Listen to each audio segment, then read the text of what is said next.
Halo bujangaris, dimanapun kalian berada, gimana kabarnya? Kembali lagi dengan aku Burhan, bapaknya anak-anak. The Expendables bercerita tentang sebuah tim tentara bayaran yang berisikan orang-orang yang susah mati. Sylvester Stallone, Jason Statham, Randy Kortu, Terry Crews, Jet Li, Dolph Lundgren, dan ditambah Arnold Schwarzenegger dan Bruce Willis sebagai cameo. Sebelum masuk alur ceritanya, tonjok dulu tombol subscribe-nya dan like-nya, biar aku juga semangat buat videonya. Cuko udah becuko, pempek tengah duo, payu diatur ya alur ceritonyo.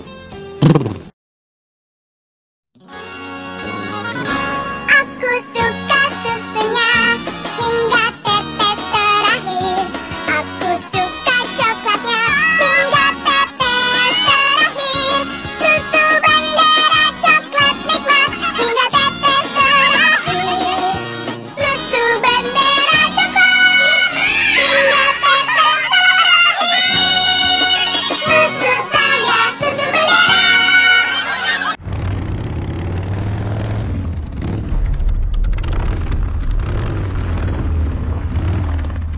Cerita diawali dengan memperlihatkan sebuah kelompok bajak laut yang sedang menahan sebuah kapal beserta ABK-nya. Mereka meminta sebuah tebusan berupa uang pada si pemilik kapal, karena jika tidak, mereka akan membantai seluruh ABK kapal tersebut. Si bajak laut pun dikejutkan dengan banyaknya laser yang mengarah padanya, dan bersamaan dengan jatuhnya sebuah tas yang berisikan uang. Must pay now. It's for you.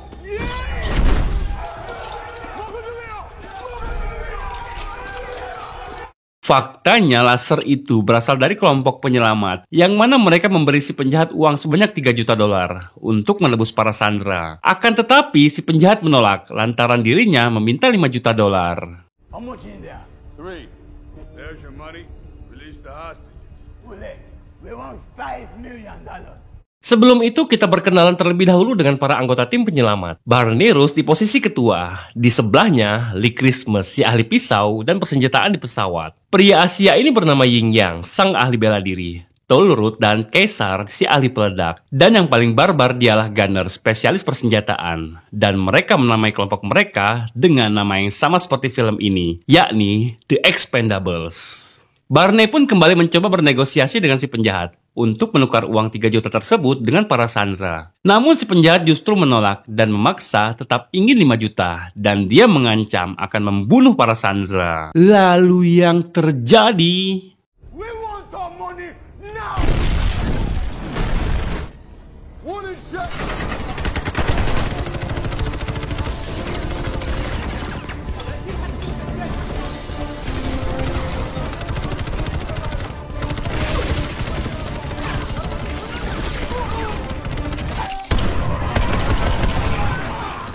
I don't see any knives, actually. I don't think you hit one of them. Call that a tie. Come on, keep dreaming. Ya, mereka pun justru membantai seluruh anggota bajak laut beserta kaptennya. Kemudian Gunner menunjukkan kegilaannya, di mana dirinya menggantung jasad si penjahat di atas kapal. Barney yang melihatnya pun spontan menentang itu, karena itu tidak sesuai dengan prinsip kelompok mereka. Selanjutnya terjadi konflik antara anggota kelompok mereka, yang diakhiri dengan Barney menodongkan pistolnya. Dan inilah The Expendables.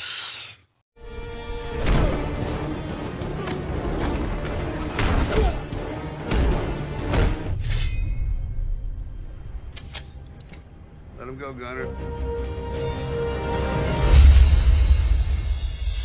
Lee sendiri memiliki seorang pacar bernama Lace. Di sana, Lee langsung menunjukkan sebuah cincin dari batu ruby untuk melamarnya. Namun di sini Lee justru dibuat kecewa karena Lee sudah memiliki pacar baru bernama Slamet. Yang mana selama 1 bulan belakangan ini, selama Lee menjalani misi, dia sama sekali tak memberi kabar dan kepastian padanya, dan bahkan Lee merahasiakan pekerjaannya.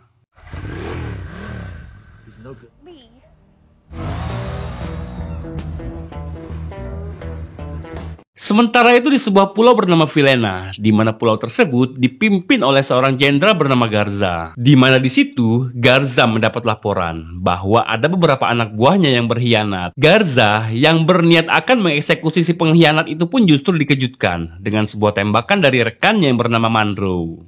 Want your apes Respect? Snuff those two.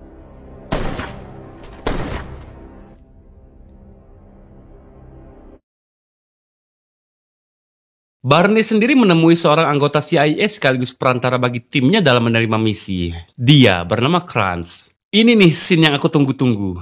Rambo ketemu om-om yang susah mati di film Die Hard.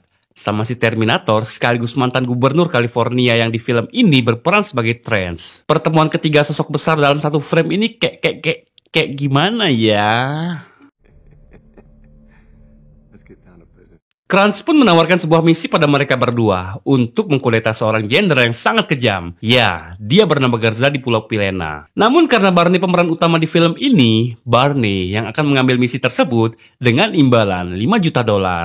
My friend here, he loves playing in the jungle. I'm busy anyway, so give this shot.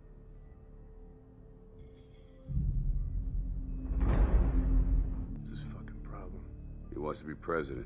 Saat di markas ketika Barney hendak melihat peta Pulau Vilena, dia dikejutkan dengan kedatangan Gunner. Karena tindakan barbar Gunner sebelumnya, Gunner dipecat dari timnya, lalu dengan nada mengancam, Gunner mengatakan, "Be careful, bro." Be careful. Threatening me, Gunner? Kemudian Barney pun menjelaskan misi yang ia dapatkan pada timnya, dan Barney bersama Lee akan mengunjungi Pulau Vilena untuk survei tempat tersebut.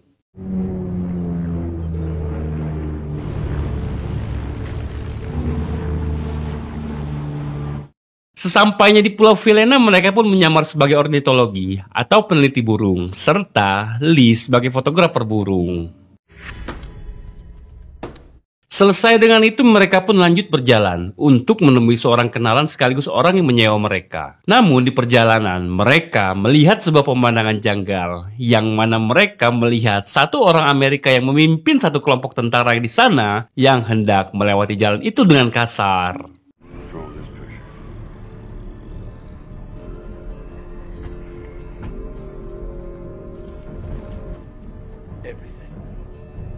Sesampainya di sebuah warteg, kita pun diperkenalkan dengan seorang wanita bernama Sandra. Dia yang mengontrak Barney untuk misi menjatuhkan Jenderal Garza. You the contact? I'm Sandra. Follow me, please. Sandra sendiri memiliki sebuah bakat menggambar wajah wanita yang selalu dia pajang di dalam mobilnya, dan Barney mengambil salah satunya. Di sini, Lee dibuat bingung karena di hadapannya seluruh tentara di sana bersikap kasar dengan para warga. Sandra pun menjelaskan bahwa hal itu dimulai ketika ada satu orang Amerika yang datang ke sana, memberi uang yang banyak pada Garza. Mendengar hal itu, Barney pun meminta Sandra untuk mengantarkannya melihat lokasi istana Garza dengan alasan untuk melihat pemandangan di sana. Sementara itu di lain sisi orang ini bernama Monroe. Dia orang Amerika yang dimaksud oleh Sandra sebelumnya. Di sini Monroe terlihat marah-marah karena di sana tidak ada satupun budak yang bekerja untuk menanam ganja. Mengingat Monroe sudah mengeluarkan banyak uang untuk membuka ladang ganja di pulau itu, dan karenanya produksi mereka terlambat hingga 8 minggu. Lalu Monroe pun meminta Garza untuk segera menekan rakyatnya. Garza yang jengkel pun meminta Monroe untuk bersikap baik di hadapan anak buahnya. Monroe justru semakin menjadi-jadi, di mana dirinya dengan jumawanya mengatakan bahwa dirinya adalah sumber dari kekayaan yang ia miliki saat ini. I am making you rich. I am your lifeline. Sometimes it's just not worth the money. Balik lagi ke Barney, sesampainya di belakang istana, Barney sempat mencurigai Sandra yang bisa saja menjebak mereka. Karena bagaimana bisa wanita sepertinya bisa berurusan dengan hal seperti ini? Sandra menjawab, dia hanya diminta temannya yang percaya bahwa Barney dan timnya bisa membuat keadaan Pulau Vilena menjadi baik seperti semula. Di sini Barney justru pesimis dengan timnya bisa menjalani misi ini. Tak lama kemudian, datanglah pasukan Garza yang mempergoki mereka di sana. Don't say anything, let me talk.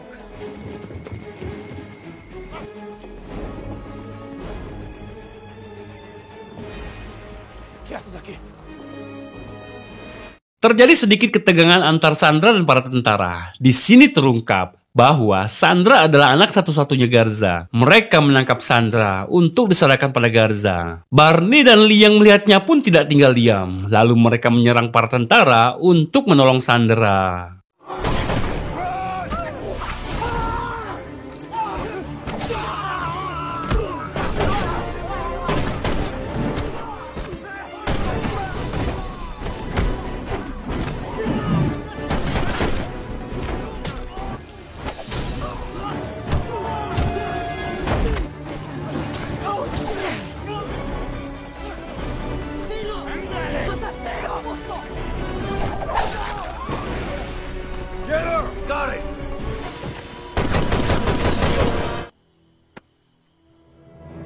Selesai dengan itu, mereka pun dengan cepat kembali ke pesawat dan mengajak Sandra untuk ikut dengan mereka. Namun di sini Sandra justru menolak untuk ikut mereka karena dia takut Garza akan mengejar mereka hingga ke kotanya. Barney yang mendengarnya pun meringatinya. Jika Sandra tidak ikut dengannya, Sandra akan mati oleh mereka.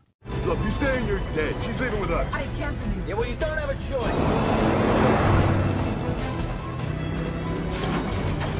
Saat sampai di dermaga, Lee dan Sandra diminta menyiapkan pesawat dan Barney menangani petugas di dalam pos imigrasi. Namun tak disangka, Sandra justru pergi dan kembali ke dalam mobilnya untuk bersembunyi. Dan ketika pesawat mereka sudah siap terbang, tak diduga seluruh petugas pun hendak menghentikan mereka. Dengan sigap, Barney langsung menghabisi mereka semua.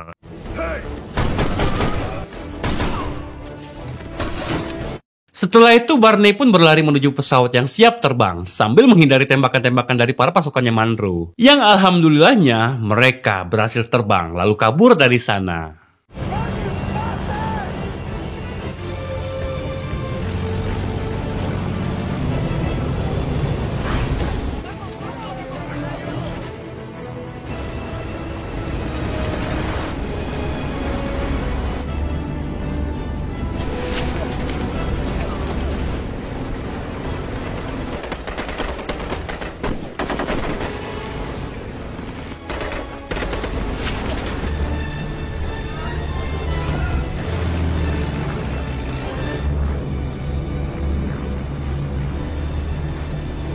Saat di kokpit, Barney pun justru memutar balik pesawatnya karena dia mendapati Sandra tidak ikut dengan mereka. Lalu mereka menembaki seluruh pasukannya Monroe dan menghujani mereka dengan petrali tanpa subsidi, lalu meledakkan mereka. Nah, scene ini menurut aku yang paling keren.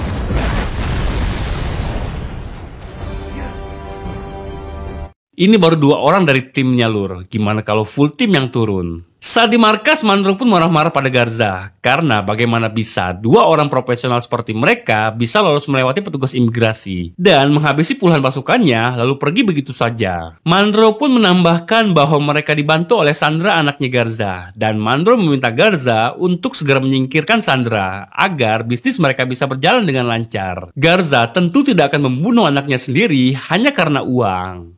Blood or not, she goes. Look, she's your daughter, and that's tragic. That's Shakespeare. Tak lama kemudian ketika Garza meninggalkan tempat itu, kita dikejutkan dengan seorang pria besar yang datang yang ternyata Gunner kini membelot dan membantu Monroe untuk menghabisi Barney dan timnya. What do you know? I just bit one of them.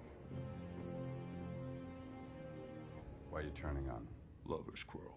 Saat di markas, Barney dan timnya pun menguak sebuah fakta bahwa Kranz dan Monroe adalah sama-sama anggota CIA. Akan tetapi Monroe adalah seorang yang sangat serakah dan untuk melancarkan bisnis haramnya, dia mundur dari CIA dan bekerja sama dengan Garza. Untuk itu Kranz pun mengutus mereka untuk menghentikan Monroe karena mereka bukanlah pasukan resmi dari kepemerintahan. Terlebih lagi, jika sesama anggota CIA saling membunuh, itu akan menjadi aib bagi CIA. Mengetahui itu, Barney pun memutuskan membatalkan perjanjiannya dengan Kranz karena dia merasa bahwa misi ini adalah misi bunuh diri.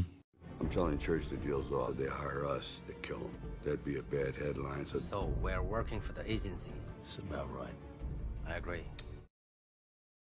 Karena nggak ada job, Lee pun menyempatkan diri main ke rumah mantannya. Namun saat di sana, dia dibuat sangat terkejut karena dirinya mendapati wajah Lee sudah bonyok dan Lee langsung mendatangi pria yang melukainya.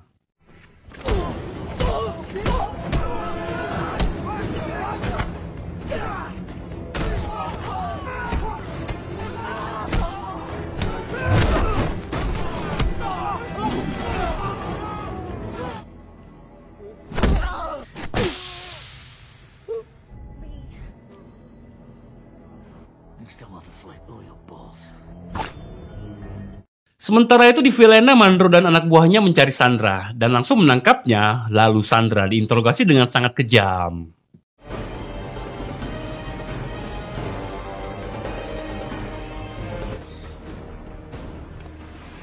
Again. What did the Americans tell you?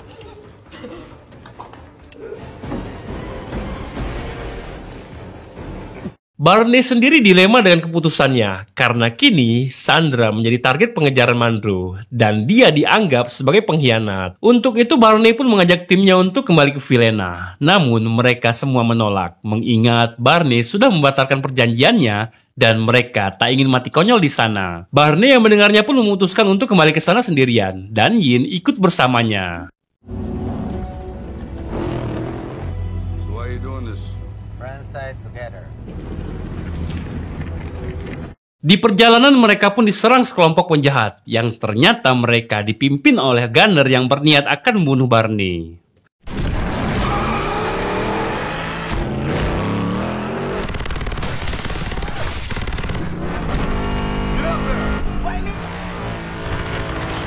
Because you're smaller.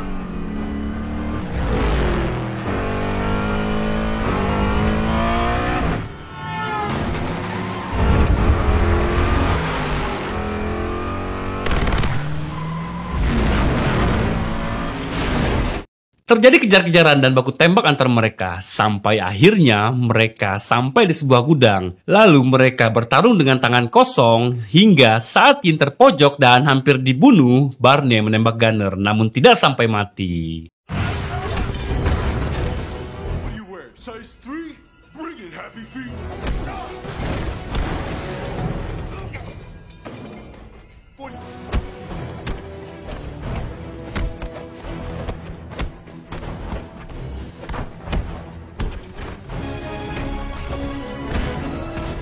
My turn. Got it!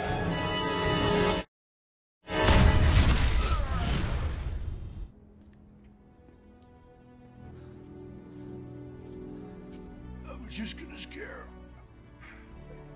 Don't say that. You were gonna kill him.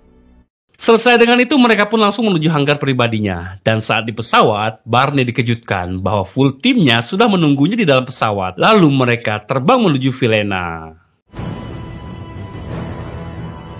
Garza sendiri memiliki feeling kuat bahwa timnya Barney sudah semakin dekat dengannya. Untuk itu, dia pun persiapkan pasukannya untuk menyambut Barney dan kawan-kawan. Yang tanpa mereka sadari bahwa Barney dan timnya sudah tiba di sana dan memasangi bom di seluruh sudut istana.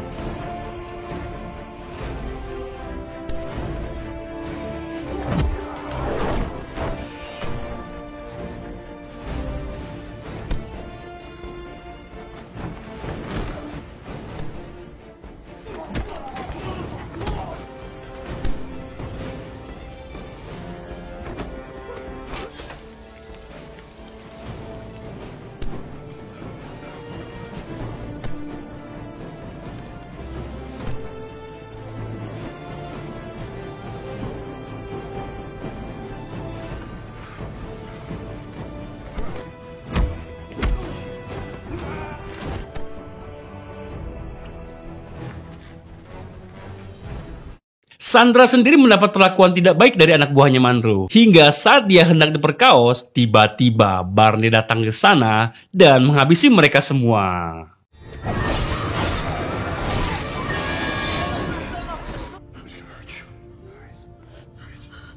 Saat berlari dari sana, Barney pun dihadang oleh pasukannya Mandro dan disiksa oleh mereka. Dan Sandra ditangkap untuk menghadap Garza. Hingga saat Barney dipojokkan oleh para anak buahnya Mandro dan hampir mati, alhamdulillahnya timnya Barney pun tiba di sana dan menghabisi mereka semua dengan sangat mudah.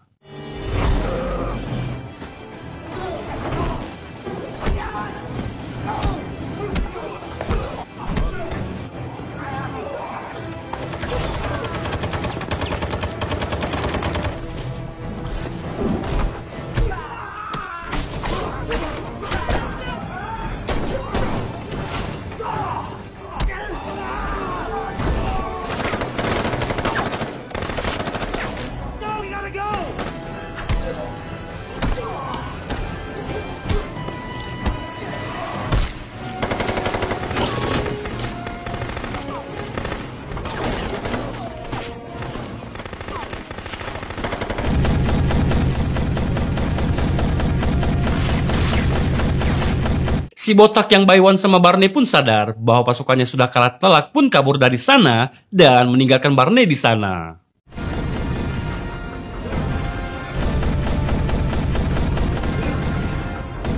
Remember this shit at Christmas! Come on, get my rifle, let's go!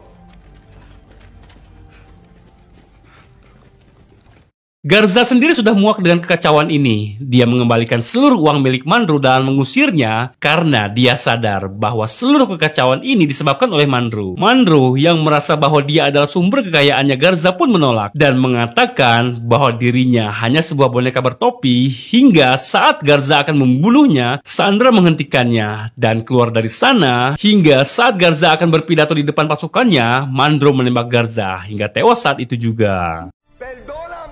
Ser humano. We will kill this American disease. We ain't dead. She's saying. Said we're dead with an accent.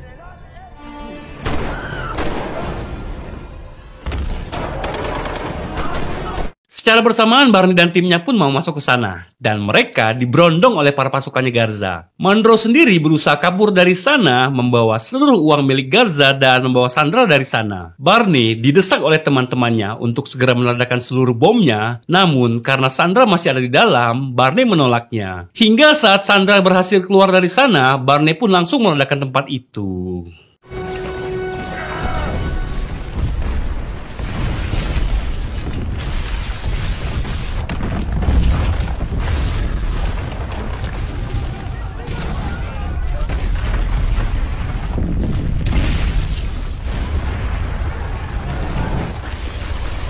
Terjadi kejar-kejaran dan baku tembak antar timnya Barney dengan ratusan pasukannya Garza, beserta Monroe yang segera menaiki helikopter untuk lari dari sana dengan membawa Sandra.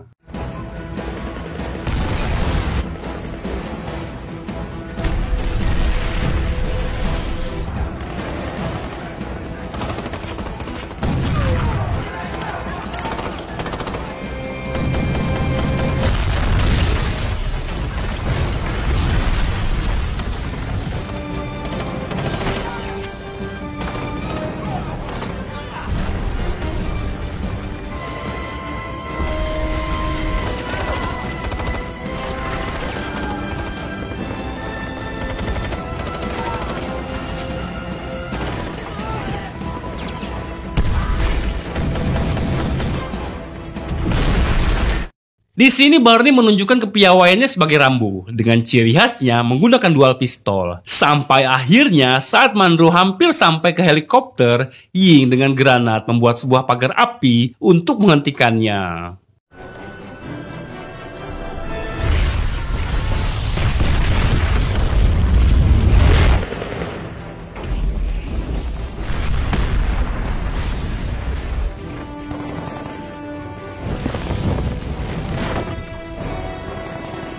Toll Road yang terlibat Baywan dengan si botak pun berhasil mengalahkannya dengan menjadikannya Ghost Rider.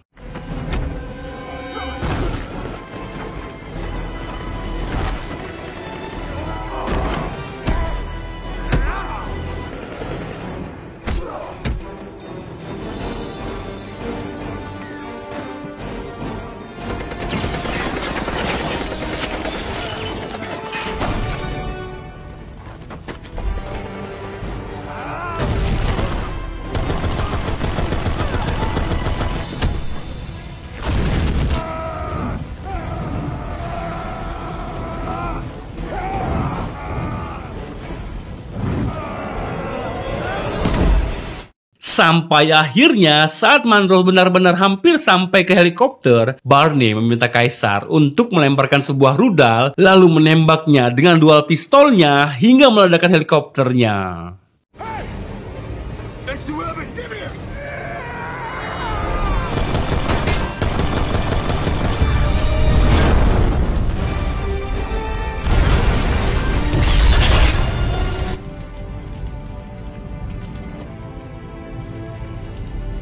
Saat Monroe akan melarikan diri, Barney mencegatnya. Dan ketika Monroe mengancam akan menembak Sandra, yang terjadi selanjutnya...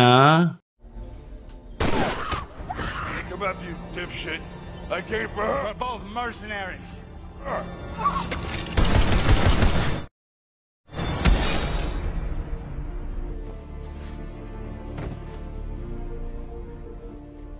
tie. Okay. Yeah, I guess so. Pada akhirnya peperangan pun dimenangkan oleh timnya Barney, dan keesokan paginya, Barney pamitan pergi dari sana, dan kini Pulau Virena kembali seperti semula. I never really thought she was your type. Yeah.